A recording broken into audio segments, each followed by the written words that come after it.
नमो अरिहन्ताणं नमो सिद्धाणं नमो आयर्याणं नमो उवझाणं नमो लुविस्तविसाहुरम्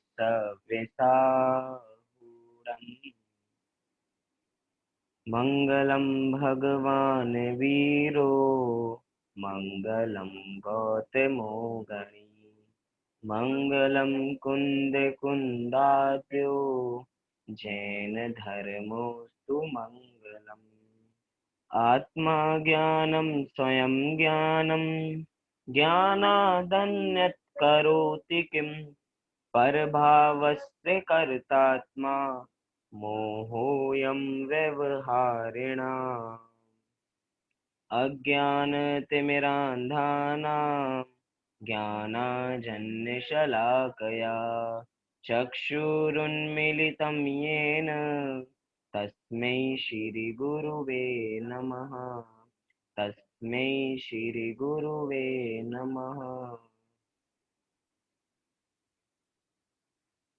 लघु जैन सिद्धांत प्रवेशिका जिसकी हम चर्चा कर रहे हैं, गुरु गोपाल दास जी बरैया द्वारा विरचित, जिसमें जैन सिद्धांतों के बारे में, जैन तत्वों के बारे में बताया गया है। जैन सिद्धांतों की सरल एवं सुबोध या कहें संक्षिप्त रूप में परिभाषा प्रस्तुत की गई है, जो सबके हृदय में आराम से बैठ जाती हैं। वस्तु स्वरूप हमें इन परिभाषाओं के माध्यम से बिल्कुल क्लियर हो जाता है। तो ये परिभाषाएं जैन धर्म का परिचय प्राप्त करने के लिए बहुत ज्यादा कार्यकारी हैं, इसलिए हमें इनको जानना चाहिए और हम जान भी रहे हैं।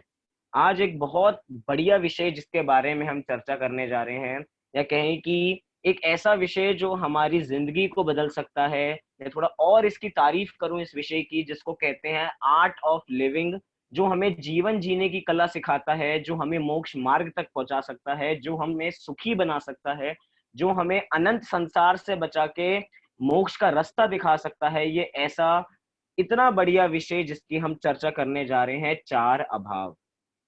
वास्तव में जितनी आवश्यकताएं सात तत्वों को जानने की है, जितनी आवश्यकता छह द्रव्यों को जानने की है, जितनी आवश्यकता नौ पदार्थों को है, उतनी ही आवश्यकता इन चार अभावों को जानने की भी है। मतलब कि चार अभाव कहीं पीछे नहीं है वस्तु स्वरूप में। अगर आपको वस्तु स्वरूप समझना है, वस्तु के अनुसार चलना है, तो इन चार अभावों को याद करना बहुत जरूरी है, क्योंकि ये वस्तु में निहित है। वास्तव में वस्तु के स्वभाव हैं ये चार अभाव। इसलिए जब हमने चार अभाव समझ लिए, चाहे हमारी अलौकिक जीवन हो, चाहे हमारा लौकिक जीवन हो, मतलब पारलौकिक जीवन हो या लौकिक जीवन हो, दोनों इसको समझने से बिल्कुल बढ़िया हो जाता है, हमारा जीवन बढ़िया हो जाता है। लौकिक हो चाहे अलौकिक, कैसी भी परिस्थिति हो, इन चार अभावों को समझ के हम किसी भी परिस्थिति से बाहर निकलना जान सकते हैं। किसी भी परिस्थिति से बाहर हम निकल सकते हैं जब हम इन चार अभावों को जान लेते हैं तब। इसलिए इन चार अभावों को जानना बहुत जरूरी है। शब्द क्या है, मैं सीधा अपने विषय पे आ रहा हूं, पुराना विषय डिस्कस नहीं करता, सीधा अपने विषय पे बढ़ते हैं। आप सब पेज नंबर निकाल लीजिए, पेज नंबर 22। पेज नंबर 22 में 117 नंबर का प्रश्न कि अभाव किसे कहते हैं।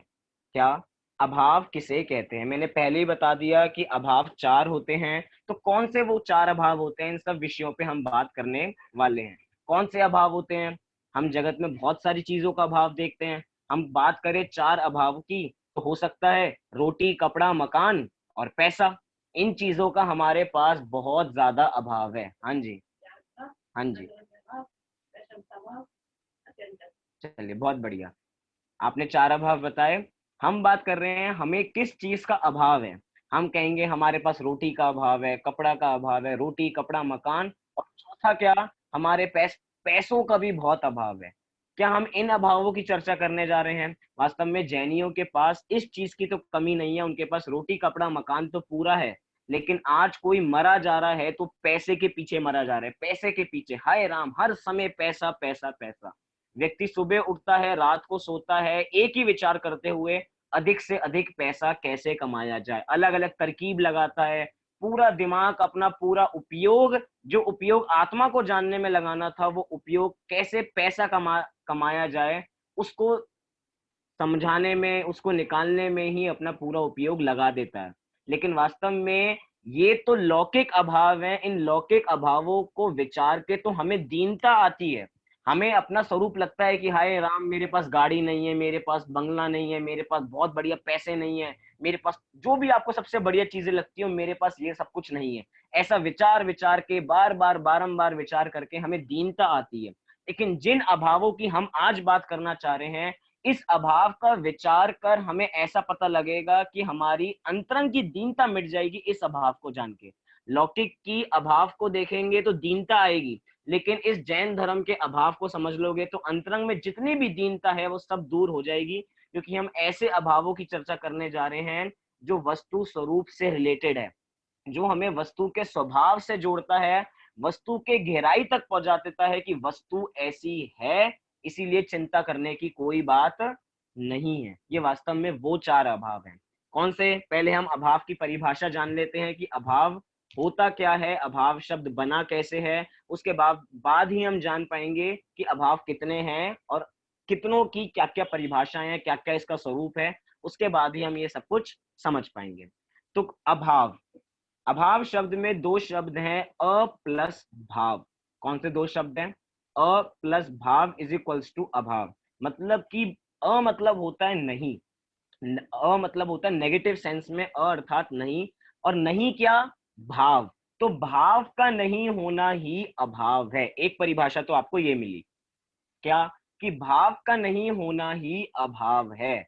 और अगर थोड़ा शास्त्रों की बात की जाए, अभाव क्या है, तो अभाव का ही एक और नाम ग्रंथों में जो हमें मिलता है वो है नास्ति।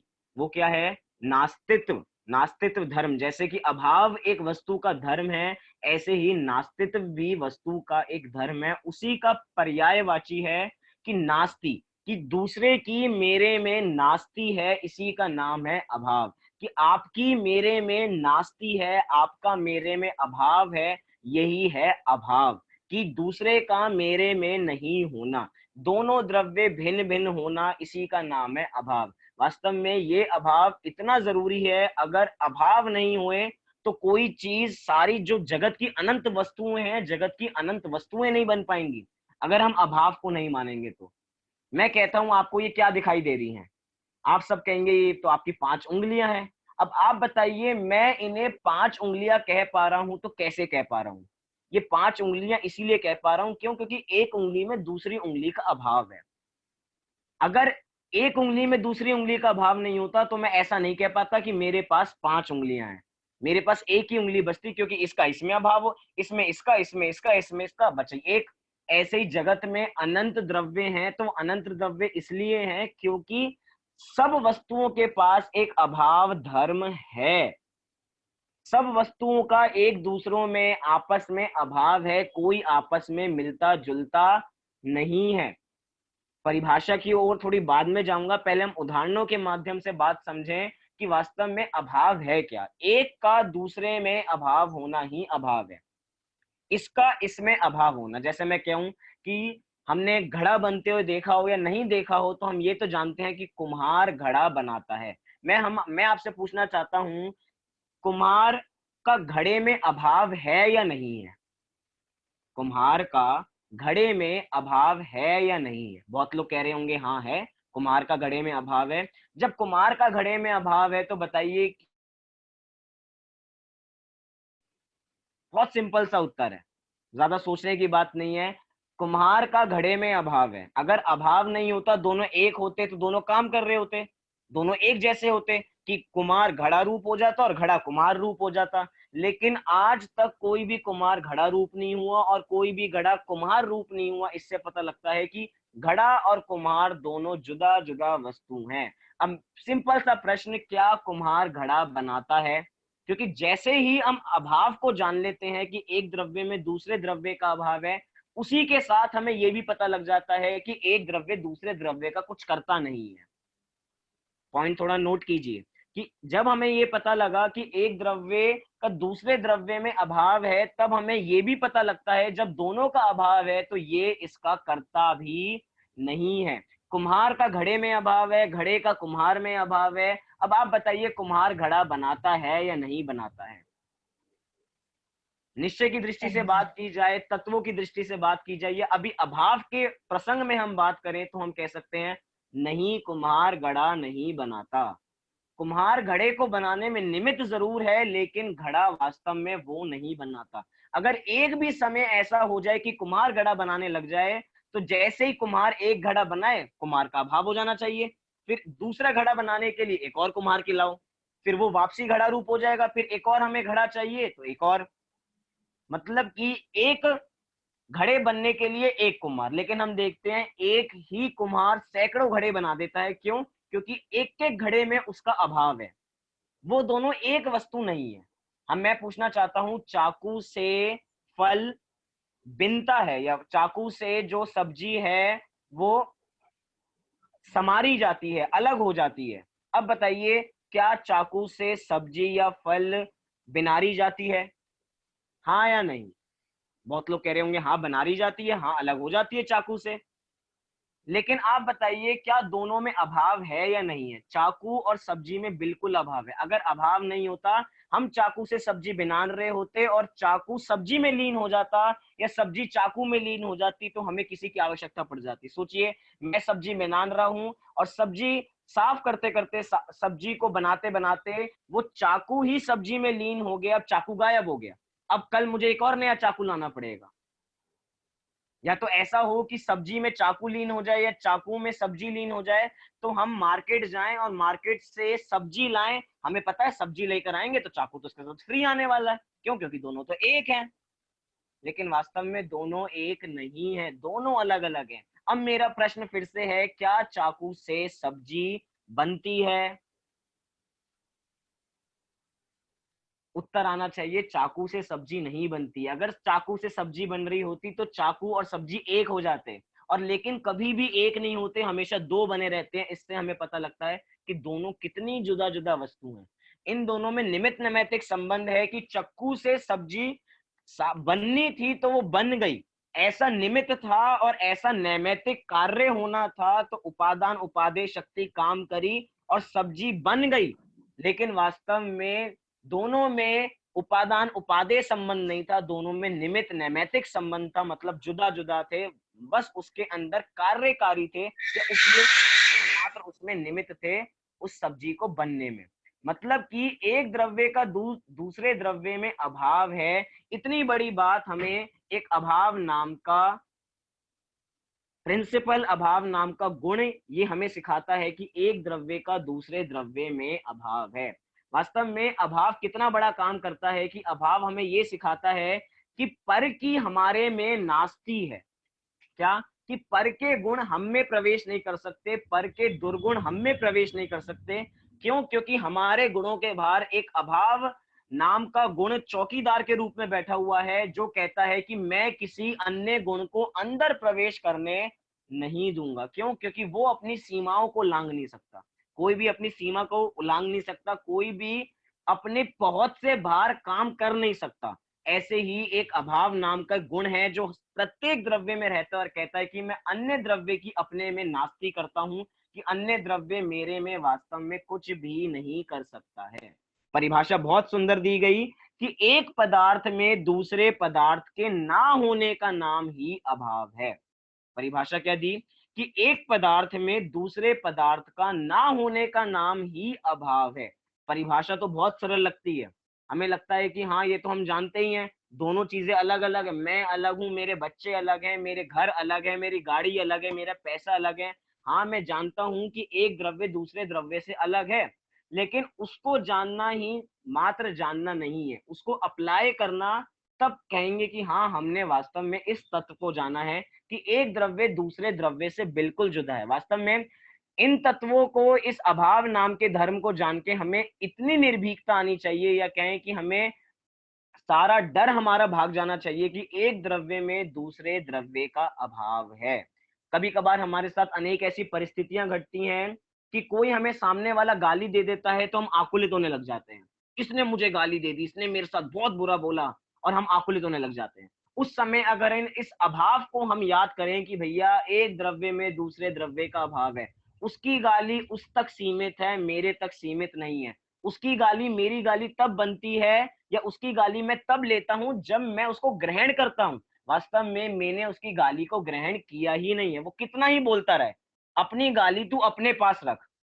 मैं गाली तुम्हारी लेने ही नहीं वाला हूं, तो मैं बुरा बनने ही नहीं वाला हूं। क्यों? क्योंकि एक द्रव्य में दूसरे द्रव्य का बिल्कुल अभाव है, दोनों मिलते नहीं है।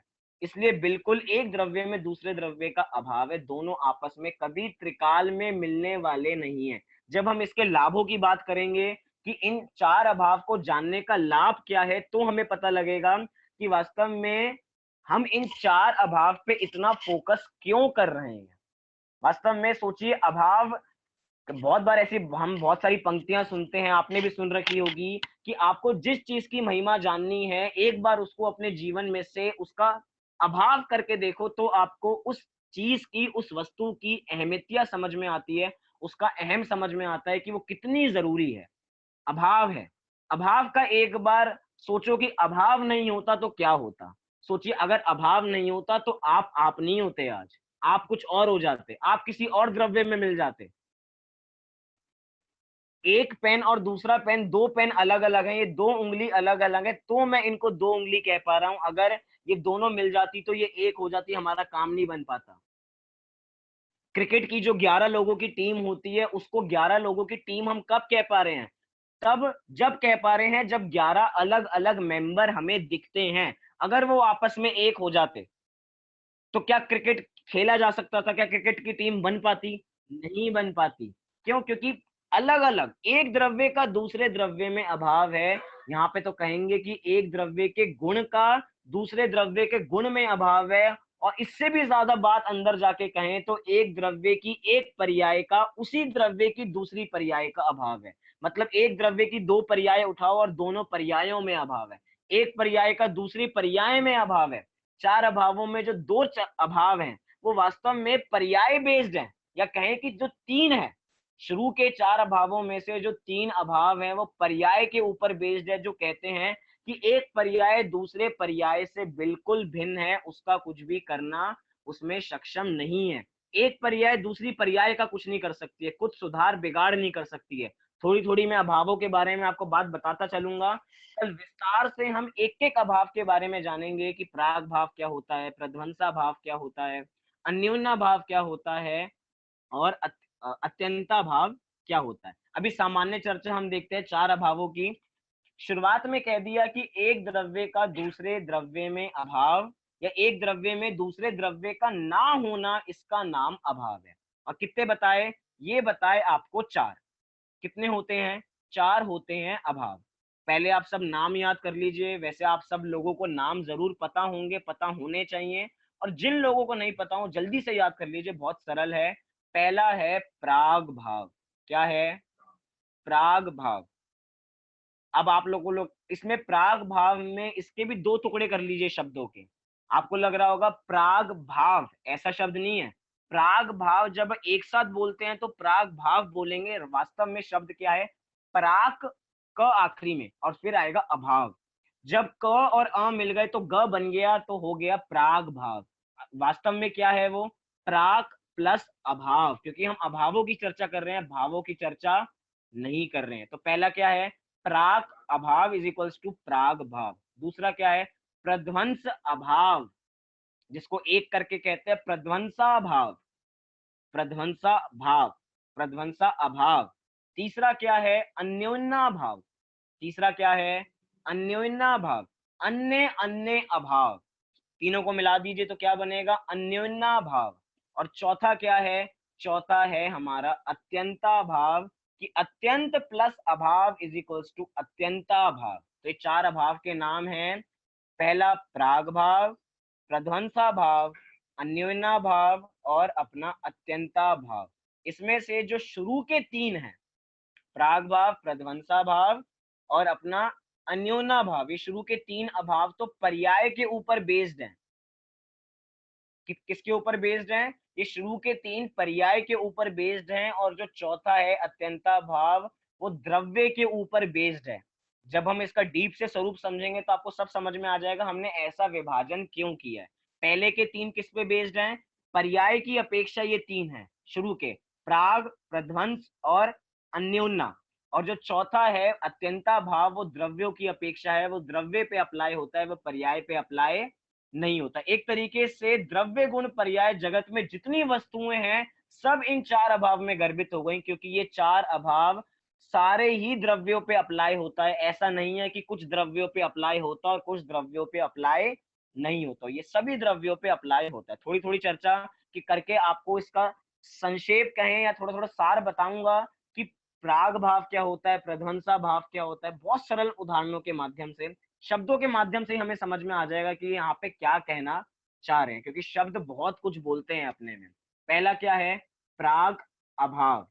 प्राक अर्थात पिछला, और अभाव माने एक, अभाव माने नहीं होना, मतलब पिछले का नहीं होना, पूर्व का नहीं होना, सो है प्राक भाव। प्रध्वंसा भाव क्या है? जो अभी ध्वंस नहीं हुआ है, जो भविष्य की पर्याय हैं, उनका अभाव अर्थात उनका वर्तमान में अभाव। अन्योन्या भाव क्या है? एक पुद्गल द्रव्य की वर्तमान पर्याय में दूसरे पुद्गल द्रव्य की वर्तमान पर्याय का अभाव। और अत्यंता भाव क्या है? तो एक द्रव्य में दूसरे द्रव्य का अभाव ही अत्यंता भाव है। ना समझ में आया तो चिंता मत कीजिए, धीरे धीरे समझेंगे कि प्राग भाव क्या होता है। थोड़े उदाहरणों के माध्यम से बात करें कि प्राग भाव क्या है। सीधा सीधा कहा गया कि पूर्व पर्याय का वर्तमान में अभाव। क्या कहा? पूर्व पर्याय का वर्तमान में अभाव, सो है प्राग भाव। मतलब कि जितनी भी पूर्व की पर्याय घट चुकी हैं वो वर्तमान में नहीं है। जो पहले घट चुका है, जो पिछले समय की पर्याय में घट चुका है, आज वो वर्तमान में नहीं है। कभी कभार हम पूर्व की पर्यायों को लेके रोते रहते हैं कि पूर्व में हमने बहुत पाप किए थे, पूर्व में हमने बहुत पाप किए थे, इसकी वजह से हमारा काम नहीं हो पा रहा। लेकिन एक बार प्राग भाव को याद कीजिए। प्राग भाव कहता है कि एक पूर्व की पर्याय का वर्तमान में अभाव है। आप हो सकते हो पूर्व की पर्याय में बहुत क्रोधी हो, लेकिन वर्तमान की पर्याय को देखो। अगर वर्तमान की पर्याय में भी क्रोधी बने हों पिछली पर्याय को देख के, तो ये बहुत बड़ी मूर्खता है। हम वर्तमान पर्याय को याद करें, पूर्व पर्याय को याद ना करें। इसलिए बहुत बार शास्त्रों में कहा जाता है इस जीव को कभी भी भूतकाल में नहीं जीना चाहिए। अधिकतर हमारे साथ क्या होता है, हम अपने भूतकाल के साथ जीते हैं, हम अपने प्रेजेंट में नहीं जी पाते और अपने भूतकाल को ही याद कर करके उसमें ही लीन हो जाते हैं, अपनी पूर्व की मिस्टेक्स देखते रहते हैं। लेकिन पूर्व की मिस्टेक्स हो चुकी, अब उसको याद करने का क्या मतलब? आप वर्तमान में जियो। वर्तमान में पूर्व पर्याय का अभाव है, पूर्व की पर्याय आज कुछ नहीं कर सकती। आप पूर्व में आपने पुराने या पहले के कामों में या पहले की पर्याय में हो सकता है 7 व्यसन किए हो, लेकिन वर्तमान पर्याय में आज आप सप्त व्यसनी नहीं हो। लेकिन हम वर्तमान की पर्यायों को देख के या वर्तमान की पर्याय में रोते रहते हैं पूर्व की पर्याय को याद कर करके। कभी कभार तो हम अपने तक क्या सीमित रखें, दूसरे को जज करते हैं पूर्व की पर्यायों से। आपको पता है, कोई हमारे सामने से निकल जाए, किसी व्यक्ति ने हमारे साथ बहुत बड़ा धोखा किया हो, हमारे साथ बहुत बड़ी चोरी की हो या बहुत गाली दी हो, तो हम उसके साथ लड़ाई करने लग जाते हैं। या जब भी हमारे आंखों के सामने आता है तो हम कहते हैं भैया वही था, ये चोर था, ये बहुत बड़ा चोरी की थी इसने हमारे पैसों की। अब आप बताइए, वर्तमान में वो चोर नहीं है, लेकिन उसको अभी भी चोर की दृष्टि से देखना, ये क्या है? इससे हमें समझ में आता है उसने प्राग भाव को नहीं समझा। पूर्व की पर्याय में वर्तमान की पर्याय का अभाव है। हो सकता है उसने आपके साथ 20 साल पहले बहुत बड़ा धोखा किया हो, लेकिन उसने अभी धोखा नहीं किया है। अगर वो धोखा करके भूल गया, लेकिन आप 20 साल तक उस धोखे की बात को याद रख के अभी भी उसको यही समझते हो कि उसने हमारे साथ धोखा किया था, वो धोखेबाज है। मतलब वो तो अपनी जिंदगी में आगे बढ़ गया, उसने वो अपने पास्ट को भूल के अपनी लाइफ में आगे बढ़ गया, लेकिन हम अभी भी रो रहे हैं उसको देख देख के कि भैया ये तो बहुत धोखेबाज है, इसके साथ कभी काम नहीं करना चाहिए, इसने मुझे इतने साल पहले धोखा दिया था, इनका जो बहुत बढ़िया पीए है वो तो पहले कितने धोखेबाज था, बिल्कुल गलत काम किए थे, इसके साथ काम करना बिल्कुल भी ठीक नहीं है। हम पूर्व की पर्यायों को देख देख के वर्तमान की पर्याय को जज करते हैं, वो बहुत बुरी बात है। और सबसे बड़ी बात, अगर कोई आपको, मतलब कि इस प्राग भाव को समझने से लाभ कितने हैं, अगर कोई आपको प्राग भाव या देखे कि आपको पूर्व की पर्याय की ओर से दृष्टि करे कि आप पूर्व पर्याय में बहुत क्रोधी थे और आपको वर्तमान में भी बहुत क्रोधी देखता हो, तो समझना चाहिए भैया नादान है, अभी प्राग भाव समझता नहीं है, उस पर क्रोधित मत होना। अगर आप पूर्व में आपने बहुत गंदे काम किए हों और आपको अभी भी उसी नाम से जाना जाता हो या अभी भी तो समझना भैया नादान बुद्धि है, भूली हुई आत्मा है, भूल जाते हैं कि प्राग भाव भी कोई चीज होती है कि पूर्व का पर्याय में पूर्व की पर्याय का वर्तमान में अभाव है। छोटा सा उदाहरण दूंगा, बहुत बढ़िया उदाहरण है, हमें सब समझ में आएगा कि एक 25 साल का नौजवान बिल्कुल हैंडसम, बिल्कुल बढ़िया, बहुत बढ़िया काम करता है और उसके घर पे कोई रिश्तेदार आते हैं। रिश्तेदार देख के बोलते हैं भैया आपका लड़का तो कितना बढ़िया है, इतना सब कुछ पैसा कमाता है और कितना बढ़िया काम करता है, इतना बढ़िया पैकेज है, सुंदर भी दिखता है, बहुत बढ़िया तारीफ कर रहे हैं रिश्तेदार। और उसके वहीं पे उसके घर वाले उसकी बेइज्जती कर रहे हैं, इसके बारे में तारीफ कर रहे हो। जब बचपन में था ना, बचपन में उल्टियां करता था, बिस्तर पे ही सूसू पोटी कर दिया करता था, नाक में उंगली देता था, कभी कभार वही निकाल के खा जाता था, आप इसकी तारीफ कर रहे हो। अब आप बताओ, जो आज 25 साल का इतना नौजवान, इतना खुश मिजाज है, सब काम कर सकता है और उसके घर वाले उसको किस दृष्टि से देख रहे हैं? बचपन की दृष्टि से कि बचपन में कैसा था। मतलब वर्तमान में कैसा है, वर्तमान में ना जी के उसको देखा जा रहा है कि वो पूर्व में कैसा था। अब आप बताइए, जो रिश्तेदार उसको वर्तमान की दृष्टि से ऐसा देख रहे हैं तो वो खुश हो रहे हैं और जो पूर्व की दृष्टि से देख रहे हैं कि वो क्या करता था बचपन में, उसको देख देख के वो दुखी हो रहे हैं। मतलब कि एक दृष्टि का बात है कि उस चीज को हम कैसे देखते हैं, नजरिए का काम है। आपके पास नजरिया होना चाहिए कि आप उस वस्तु को कैसा देखते हो। एक व्यक्ति एक चीज को बड़ी अच्छी देखता है और एक व्यक्ति दूसरी चीज को ही बहुत बुरी देखता है। नजरिए का फर्क है, वस्तु तो वही है। एक बारिश है जो बारिश गिरती है, लेकिन किसान उसको अच्छा जान रहा है और अन्य लोग उसको बुरा जान रहे हैं। ये क्या है? ये दृष्टि का फेर है। रिश्तेदार उसको अच्छा जान रहे हैं और हम उसको बुरा जान रहे हैं। हम बात करते हैं उस अनजन चोर की, जो अनजन चोर आज भगवान बन गए, उसके बावजूद भी आज उनको अनजन चोर के नाम से जाना जाता है। नाम क्या है उनका? अनजन चोर। वास्तव में तो वो अनजन भगवान है, या कहें अनजन से निरंजन बन गए हैं वो, और लेकिन अभी भी उनको किस नाम से जाना जाता है? अनजन चोर। अब बताइए, क्या वे अभी भी चोर हैं? अभी चोर नहीं है, पूर्व की पर्याय में चोर थे, लेकिन अभी चोर नहीं है। अब हम उनको पूर्व की पर्याय से देखें, भैया ये चोर थे बहुत बड़े, ये तो इन्होंने छोड़ दिया, नहीं तो बहुत बुरे हैं वास्तव में। ये तो ये क्या है? ये क्या है? पूर्व की पर्याय से उसकी वर्तमान पर्याय को देखना, पूर्व की पर्याय से उसको अभी जज करना कि वो वर्तमान में कैसा है। उस शेर की पर्याय को याद कीजिए, जिस समय वो हिरण का मांस खाते हुए भगवान का उपदेश सुन रहे थे। उस समय भगवान, या कहें कि जो चारण रिद्धिधारी दो मुनिराज आए थे, उन्होंने उस शेर को ऐसा नहीं कहा था कि जाओ पहले कुल्ला करके आओ फिर हम तुम्हें उपदेश सुनाएंगे। उन्होंने ऐसा नहीं कहा। वो वर्तमान में मांस खा रहा है, लेकिन उनको पता है कि वर्तमान में पूर्व पर्याय का अभाव है, पूर्व पर्याय का वर्तमान में अभाव है। दोनों पर्याय बिल्कुल अलग अलग हैं, बिल्कुल जुदा जुदा हैं, दोनों आपस में मिलती नहीं है।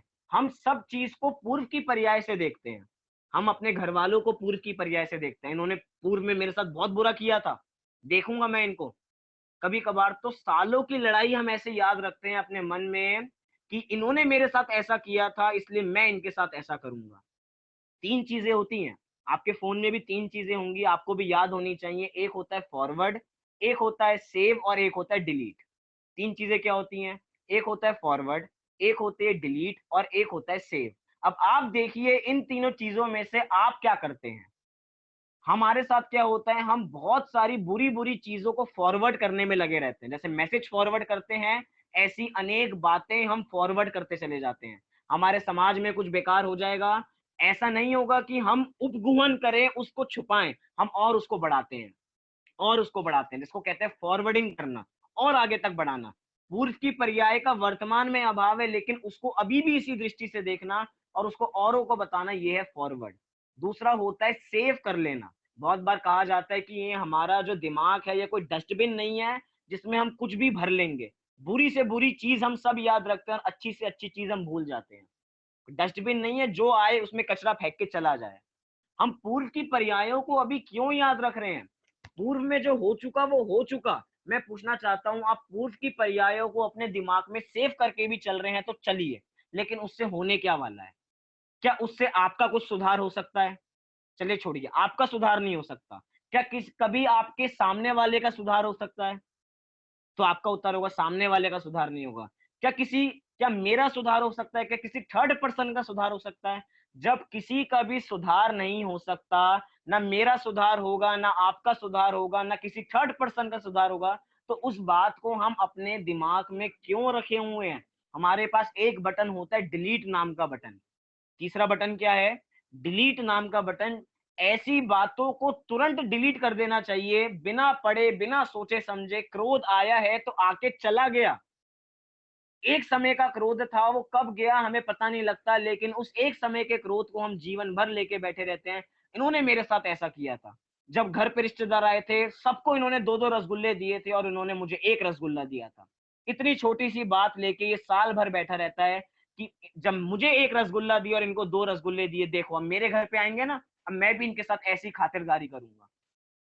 छोटी-छोटी बातों पे हम बड़ी-बड़ी बात बना देते हैं। हम उस समय ये नहीं विचारते कि पूर्व की पर्याय का वर्तमान में अभाव है। पूर्व की पर्याय वर्तमान में कुछ नहीं कर सकती है।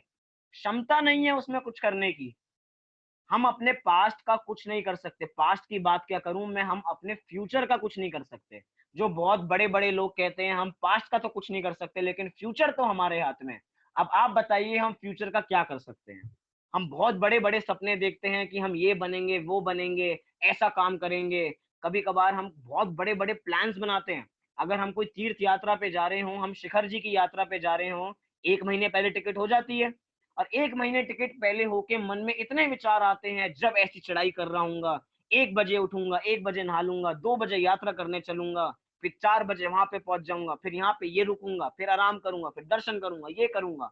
और जब वो डेट आती है तब पता लगता है कि सारी ट्रेन्स ही कैंसल हो चुकी हैं। मतलब हम फ्यूचर को सोच-सोच के वर्तमान को भूल जाते हैं, वर्तमान के सुख को भूल जाते हैं और भविष्य में जीने लग जाते हैं। जो लोग इतना कल्पना करते हैं कि मैं बड़ा होके ये बनूँगा, क्या पता कि बड़े हो भी पाएँगे या नहीं हो पाएँगे, उससे पहले ही आउट हो जाएँगे ज़िंदगी से। लेकिन भविष्य के बारे में सोचेंगे कि आगे क्या होगा, आगे क्या होगा? हमारे सोचने से होता क्या है? सोचने को मनाही नहीं है। सोचो, लेकिन एक बार ये समझ के सोचो कि जो हम सोच रहे हैं क्या वो ही होने वाला है?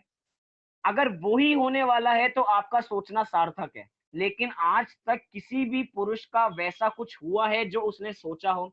हम 1 मिनट बाद का सोच नहीं सकते कि हमारे साथ आगे क्या होने वाला है और हम कल्पना करते हैं कि मैं 4 साल बाद वहाँ पे जाऊँगा, इतने साल बाद मेरी इतनी इनकम हो जाएगी, मुझे वर्ल्ड टूर करना है, मुझे वहाँ जाना है। एक बार लॉकडाउन तो खुल जाए उसके बाद कहाँ-कहाँ घूमने जाना है क्या पता? बहुत लोगों के सपने थे 21 दिन का लॉकडाउन, जेल लग रही थी कि 21 दिन का लॉकडाउन खोले और 22 तारीख को सब घूमने जाएँ। तो मोदी जी ने अगले थोड़े दिनों के लिए लॉकडाउन और लगा दिया। फिर लोगों ने मन में आशंकाएँ बनाई, थोड़ी जिज्ञासाएँ बनाई, अब लॉकडाउन खुलेगा तो अब घूमने जाएँगे। सारे के सारे विचार, सारी की सारी कल्पनाएँ धरी रह गईं जब मोदी जी ने रात को बोला लॉकडाउन थोड़ा और आगे बढ़ा दिया गया है। अब लॉकडाउन कब तक हो गया? 31 तारीख तक लॉकडाउन हो चुका। अब 31 तारीख के लॉकडाउन में बहुत लोग अब विचार बना रहे हैं कि 1 तारीख को यहाँ घूमने जाएँगे, 1 तारीख को ये नई चीज़ खरीदेंगे, ये करेंगे, वो करेंगे। अब आप 31 तारीख का इंतज़ार कीजिए जब मोदी जी बोलेंगे अभी 15 दिन का लॉकडाउन और बढ़ चुका है। तब आपको पता लगेगा हम जितनी भविष्य की कल्पनाएँ करते हैं, हमारी एक कल्पना अपने अनुसार नहीं चलती है और हम सोच के चलते हैं कि हम भविष्य को सुधार देंगे अपने। हमारे अनुसार चलता क्या है? हमारे अनुसार घर के कुछ काम तो होते नहीं हैं और हम बड़ी से बड़ी कल्पनाएँ करने लग जाते हैं कि मैं ये करूँगा, मैं वो करूँगा। सारी योजनाएँ धरी की धरी रह जाती हैं, कुछ काम नहीं हो पाता। मतलब कि ये प्राग भाव, प्रध्वंसा भाव हमें समझाते हैं कि भविष्य की पर्याय का वर्तमान में अभाव है। मैं कहता हूँ वो शेर महावीर तब बन पाया, वो पशु परमात्मा तब बन पाया जब उसने प्राग भाव प्रध्वंसा भाव को समझा कि मेरी वर्तमान पर्याय में अभाव है। शेर ने अपने को शेर नहीं समझा। शेर ने कहा कि मैं अभी शेर ज़रूर हूँ, लेकिन ज़रूरी नहीं है मैं हर समय शेर रहूँगा। मैं एक दिन भगवान भी बन के दिखाऊँगा और भगवान बना भी। महावीर भगवान बने, ये क्या चीज़ है ये? ये है अभाव। जो हमें समझने चाहिए हमारी लौकिक ज़िंदगी में सब कुछ कहते हैं ना हमारा अलौकिक जीवन तो ये 4 अभाव सुधारते ही सुधारते हैं। हमारा लौकिक जीवन भी ये 4 अभाव को समझ के पूरे जीवन हमारा सरलतम चल सकता है। घर में 2000 का जब नोटबंदी हुई तो नए-नए नोट आए। सबको बहुत जिज्ञासा हुई, बहुत नए नए नोट हैं, उसका इस्तेमाल करेंगे, कागज जैसे बिल्कुल वो गुलाबी पत्ती, हरी पत्ती से वो गुलाबी पत्ती हो गई और लगने लगा कितना बढ़िया नोट है। घर में जैसे ही नोट आई, एक नादान बच्चे ने वो उस गुलाबी नोट को तो कुछ समझता नहीं था, उसने दे दिया आग में। और अब हम उस पे क्रोधित हो रहे हैं कि ये क्या कर दिया, क्यों? क्योंकि उस बच्चे को तो पहले पता था कि एक हरी पत्ती होती है वही नोट होता है, उसको तो पता ही नहीं था कि गुलाबी भी होती है कोई। अब तो बैन हो चुकी है। उसने दे दिया वो नोट आग में, सारे बच्चे, घर वाले सारे, उसके मम्मी पापा उस पर चढ़ गए। तुझे पता कितनी मेहनत से हमने पैसे कमाए थे? 2,000 रुपए। अभी तो 1,000 तक की बात थी, 1,000 के नोट बंद हो गए, 2,000 के नोट आ गए हैं, कितना कमाना मुश्किल होता है। लेकिन उस समय हम ये विचारें कि भैया प्राग भाव है, पूर्व की पर्याय में वर्तमान का अभाव है, वर्तमान की पर्याय में पूर्व का अभाव है। नोट था, अब चला गया, अब हम उसमें कुछ कर सकते नहीं है। अब आप मैं सोचता हूँ, चलो आप गुस्सा भी कर लो, उस बच्चे पे कितना गुस्सा करो कि वो नोट वापसी आ जाए। मारो उसको, उस बच्चे को जितना मार सकते हो उतना मारो, उसको जितने डांट लगा सकते हो उतनी डांट लगाओ। लेकिन एक बात बताओ, डांटने से पहले ये सोचना कि अगर मैं डांटूंगा तो क्या नोट आग में से वापसी आ जाएगा? अगर नोट वापसी आता हो तो आपका डांटना सार्थक है, लेकिन नोट आपको पता है वापसी आने वाला नहीं है। हम इन पर्यायों को नहीं समझते हैं कि वर्तमान में पूर्व का अभाव है, जो हो चुका वो हो गया, अब उसको कोई बदलने में समर्थ नहीं है। चाहे इंद्र आ जाए, चाहे जिनेंद्र आ जाए, कोई उसको बदलने में समर्थ नहीं है। ये हमें 4 अभाव समझाते हैं। एक-एक अभाव को देखेंगे तो लिखा है कि अभाव के कितने भेद हैं। प्राग भाव, प्रध्वंसा भाव, अन्योन्या भाव, अत्यंता भाव।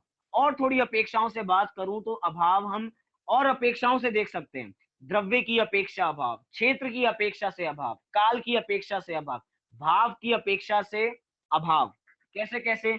द्रव्य की अपेक्षा से अभाव कैसे होता है कि एक एक वस्तु में दूसरे वस्तु का अभाव, ये द्रव्य की अपेक्षा अभाव है। क्षेत्र की अपेक्षा अभाव कैसे है कि आज मैं अपने घर बैठा हूं, आप अपने घर बैठे हैं, तो हम दोनों में अभाव है।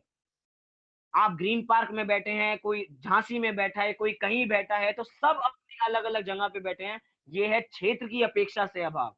काल की अपेक्षा से बात करूं तो जिस काल में आदिनाथ भगवान हुए थे उस काल में हम नहीं है, जिस काल में महावीर भगवान हुए थे उस काल में हम नहीं है, या जिस काल में भविष्य की बात करें, जिस काल में भविष्य की 24वीं होनी है, उस समय में अभी हम नहीं है, तो ये कैसे अभाव है?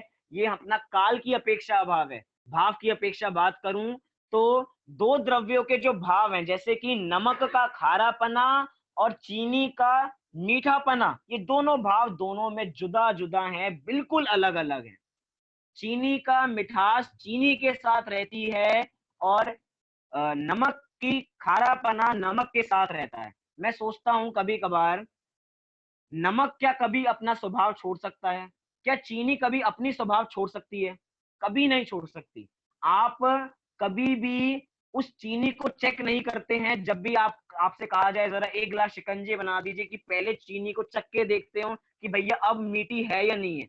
कि मैंने पिछली बार चीनी शिकंजी बनाई थी तब तक तो चीनी मीठी थी, लेकिन अब चीनी मीठी है या नहीं है, हम कभी भी ये नहीं विचारते। बिना सोचे समझे चीनी का डिब्बा उठाते हैं और चीनी डाल देते हैं। क्यों? क्योंकि हमें पता है चीनी कभी अपना स्वभाव छोड़ने वाली नहीं है। जब उस शिकंजी में हम नमक डालते हैं तो एक बार ये नहीं विचारते क्या ये नमक कभी मिर्च रूप तो नहीं हो चुका? क्यों? क्योंकि हमें पता है कोई भी वस्तु अपना स्वभाव छोड़ने वाली नहीं है। मैं कहता हूँ वो सारी चीजें जो भी शिकंजी को बनने में चाहिए होती हैं वो सब मिल गई। चीनी मिल गई, उसमें और क्या मिल गया? उसमें नमक मिल गया, उसमें शिकंजी का मसाला मिल गया, सब कुछ मिल गया, उसके बावजूद भी सब जुदा-जुदा है, सब अलग है। आपको आँखों का धोखा हो सकता है कि सारी चीज़ें मिल चुकी हैं, लेकिन उसके बावजूद भी एक द्रव्य में दूसरे द्रव्य का अभाव है। वो चीनी कभी भी किस रूप नहीं होगी, वो कभी भी खारे रूप नहीं होने वाली है। वो चीनी कभी भी अपने स्वभाव को छोड़ने वाली नहीं है। क्यों? क्योंकि उसका वो स्वभाव है। और स्वभाव कभी भी वस्तु को नहीं छोड़ता है। मैं कहता हूँ कि हम एक सब्जी खाते हैं, सब्जी में अनेक मसाले डलते हैं, जिसका हमने एक नाम दे दिया सब्जी, जिसमें मिर्च भी डली है, खटाई भी डली है, नमक भी डला है, अनेक प्रकार के मसाले डले हैं और वो पूरी सब्जी हमारे सामने तैयार है। लेकिन उसके बावजूद भी जब सब्जी चखते हैं, जब सब्जी खाते हैं, तो हमें पता लगता है और उसके थोड़ी देर बाद हम कहते हैं जरा नमक लाना, नमक थोड़ा इसमें कम है, जरा क्या वो जरा इसमें मिर्च थोड़ी कम है। अब आप बताइए, सब्जी में सब कुछ मिल गया था, आपने सब्जी अच्छी तरह मिला दी थी, उसके बावजूद भी हमें ये पता लग जाता है कि इस सब्जी में नमक कम है और इस सब्जी में मिर्च कम है। अब आप बताइए आपको कैसे पता लगा? सब कुछ मिलके भी नहीं मिला है, क्योंकि दोनों का बिल्कुल जुदा-जुदा है, दोनों बिल्कुल अलग-अलग है। कोई अपने स्वभाव को छोड़ने वाला नहीं है। एक पानी, पानी जो आप उबालते हैं, मैं पूछना चाहता हूँ, क्या वो पानी आग पे रखने से गर्म हो जाता है? बहुत सिंपल सा प्रश्न है। क्या वो पानी, देखो जो प्रसंग चल रहा है उसके अनुसार जवाब आना चाहिए, आपकी बिल्कुल सतर्कता चाहिए कि जो पानी है, क्या वो पानी हमने अग्नि पे रखा तो क्या वो पानी गर्म हो जाएगा? बहुत सिंपल सा प्रश्न है, इतना सोचने की बात नहीं है। बहुत लोग कह रहे होंगे हाँ गर्म हो जाएगा, अग्नि पे रखेंगे तो गर्म हो जाएगा। लेकिन एक बार देखिए, क्या पानी कभी भी अपना स्वभाव छोड़ता है? पानी का स्वभाव है शीतलता। पानी कभी नहीं। भी अपने स्वभाव को छोड़ने वाला नहीं है। वो अग्नि के संयोग में आके गर्म ज़रूर हो गया है, लेकिन अपना स्वभाव कभी छोड़ने वाला नहीं है। एक समय ऐसा नहीं होगा कि आपने पानी को उबाला, अब तो वो गर्म हो चुका है, अब कभी वो ठंडा नहीं हो सकता। ऐसा कभी होने वाला नहीं है। क्यों? क्योंकि वो अपना स्वभाव कभी नहीं छोड़ने वाला। वास्तव में इन अभावों की चर्चा करके हम जितने धर्म में बहाने बनाते हैं कि हम ये नहीं कर सकते, हम वो नहीं कर सकते, इन अभाव को समझ के हमारी सारी बातें खत्म हो जाती हैं। कैसे? कि जब हम एक बार स्वाध्याय कर रहे थे, एक स्वाध्याय करते-करते, क्योंकि धर्म की बात इतनी रुचिकर तो लगती नहीं है, तो एक व्यक्ति को बहुत स्वाध्याय चल रहा था मंदिर जी में और उस व्यक्ति को नींद आ गई। क्या आ गई? उस व्यक्ति को नींद आ गई। हमने उसको जगा के पूछा, "भैया सो क्यों गए थे?" तो वो हमसे जवाब देता, "भैया आपने गोमट सार नहीं पढ़ा?" हमने कहा, "नहीं पढ़ा, हमने गोमट सार नहीं पढ़ा।" तो उन्होंने कहा, "भैया गोमट सार में लिखा है जब निद्रा निद्रा कर्म का उदय आता है तो नींद आ जाती है।" ठीक है भैया, आपने सही कहा, निद्रा निद्रा कर्म का उदय आता है तो नींद आ जाती है। हम उसकी दुकान पे चले गए। वो जिस दुकान पे काम कर रहा था, हम 15 मिनट, आधे घंटे से उसकी दुकान पे खड़े हैं। वो इतना बिज़ी है कि हमको देख भी नहीं रहा है, अपने काम में व्यस्त है। आधे घंटे बाद उसने हमको देखा, "अरे भाई साहब आप यहाँ पे खड़े हैं, हमें तो पता ही नहीं था। आप कब आए?" हमने उत्तर दिया कि भैया हम आए तो आपने जब देखा वैसे तभी आए हैं, लेकिन खड़े हम आधे घंटे से थे। वो पूछता है, "क्यों आए थे आज?" हमें तो मैंने हमने उत्तर दिया, "हमें तो बस ये जानना था कि आपका इस समय निद्रा निद्रा कर्म का उदय रहता है या बस स्वाध्याय करते निद्रा निद्रा कर्म का उदय रहता है? आप आधे घंटे के जब अपने काम पे होते हैं, जब अपनी दुकान पे होते हैं, तब आपकी निद्रा निद्रा कर्म का उदय नहीं आता, और जब आप स्वाध्याय करने बैठते हैं तो ऐसा आरोप देने लग जाते हैं कि मेरा निद्रा निद्रा कर्म का उदय था इसलिए मेरी नींद आ गई। वास्तव में कर्मों की आड़ में आके हम धर्म से बचना चाहते हैं कि इस कर्म का उदय आ गया था इसलिए मैं धर्म नहीं कर पा रहा था। हम कहते हैं हमें चीज याद नहीं होती। बहुत सारे बड़े बड़े जो एज के लोग हो जाते हैं, बड़ी-बड़ी उम्र के जो लोग हो जाते हैं, पेपर देने से घबराते हैं कि हम पेपर नहीं देंगे। क्यों? क्योंकि हमें याद नहीं होगा।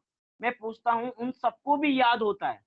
वो बहाना बना लेते हैं कि हमें याद नहीं होता। मैं एक बहुत बार सिंपल सा उदाहरण है, हमारे घर में किसी की शादी हो, हमारे घर में किसी की शादी हो, कल शादी हो, रिश्ता आज पक्का हुआ हो, जैसे ही रिश्ता पक्का होता है, सामने वाले के परिवार में जो संबंधी का परिवार है, उसके परिवार के सब नाम हमें एक ही दिन में याद हो जाते हैं। इसके ये हैं, इसके चाचा वो हैं, इसके ताऊ जी वो हैं, इसके वहाँ पे रिश्तेदार, इसके रिश्तेदार वहाँ पे हैं।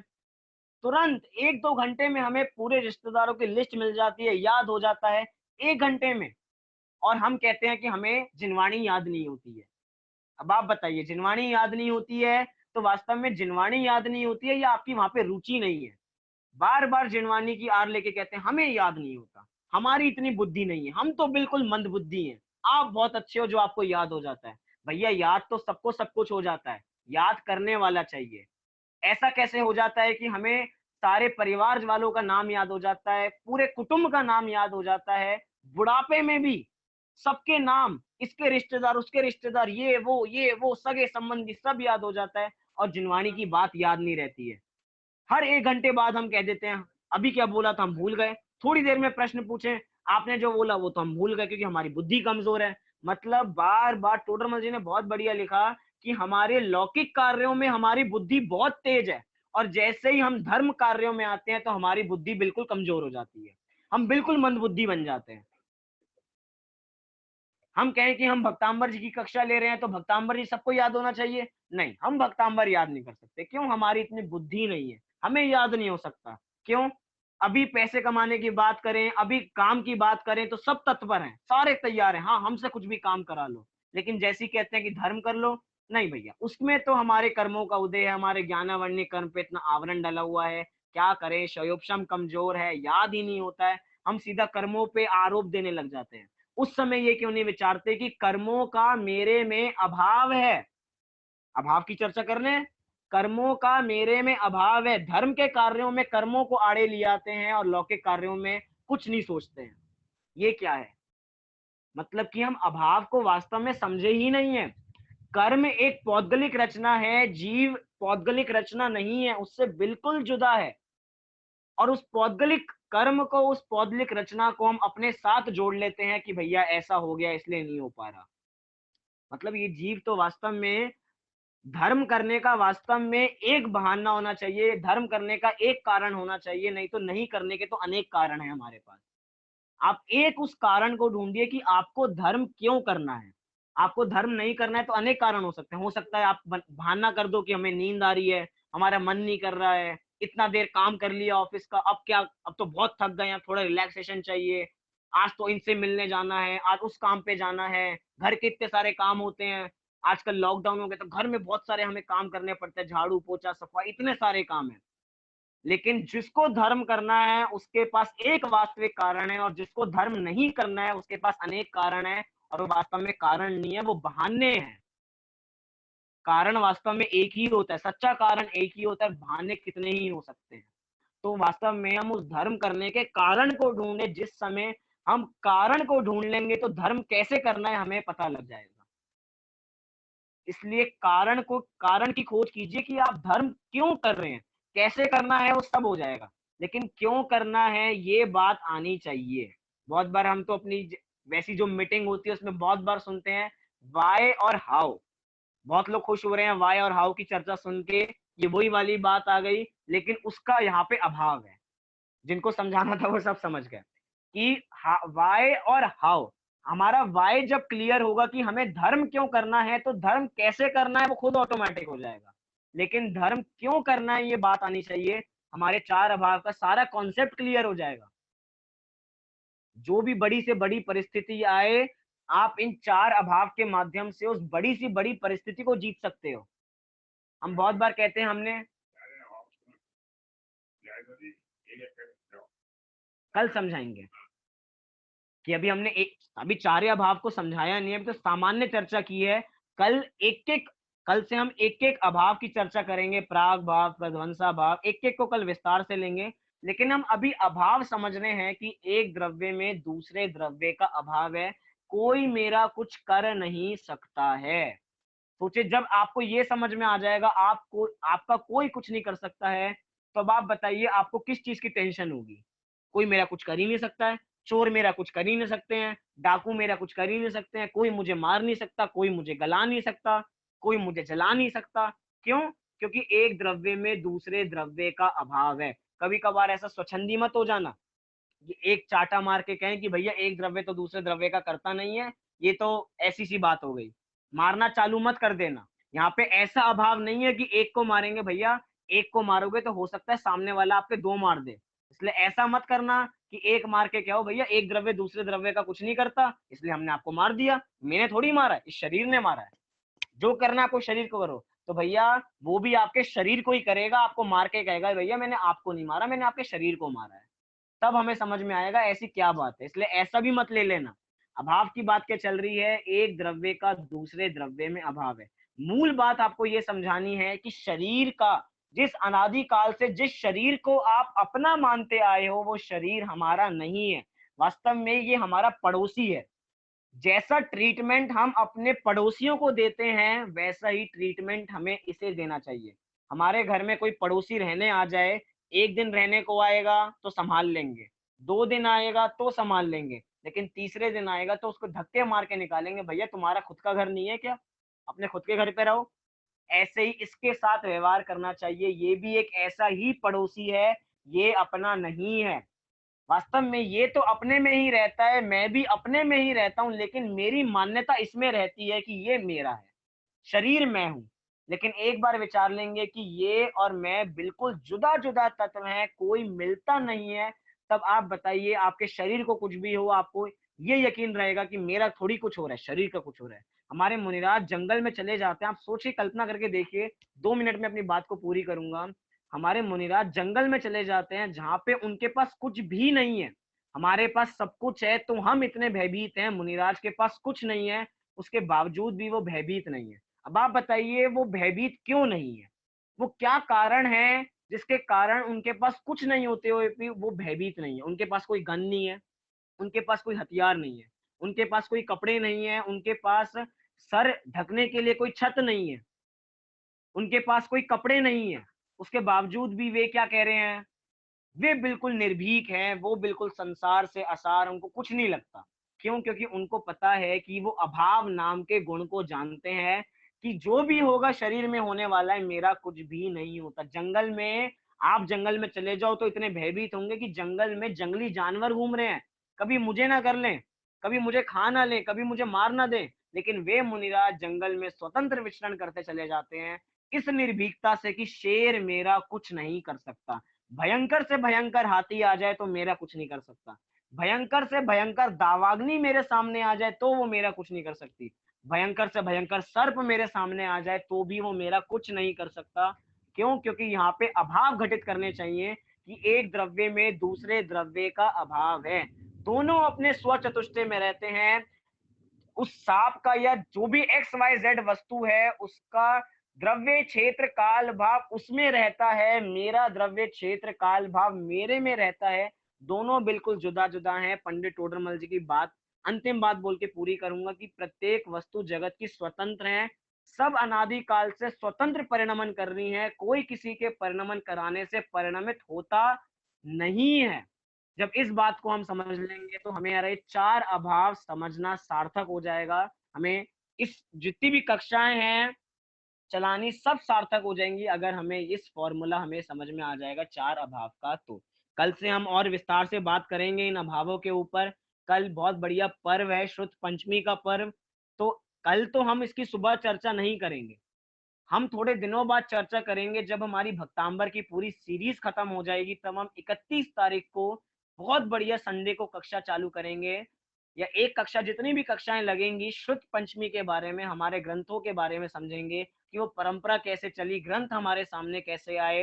वो परंपरा आप सुनोगे तो आपको हमारे ग्रंथों की महिमा आएगी। जो आज हमें इतने ग्रंथ सुलभ हैं वो उस समय में इतने सुलभ नहीं हुआ करते थे।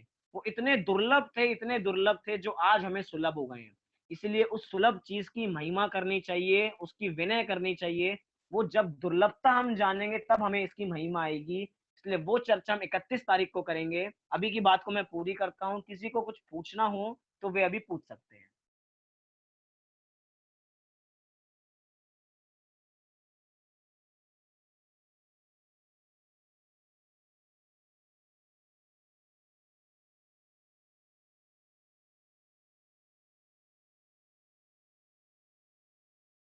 किसी को कुछ पूछना है?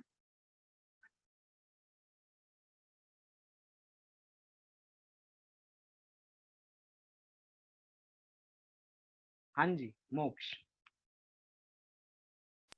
भैया मुझे ना पुराने क्वेश्चन में से कुछ पूछना है।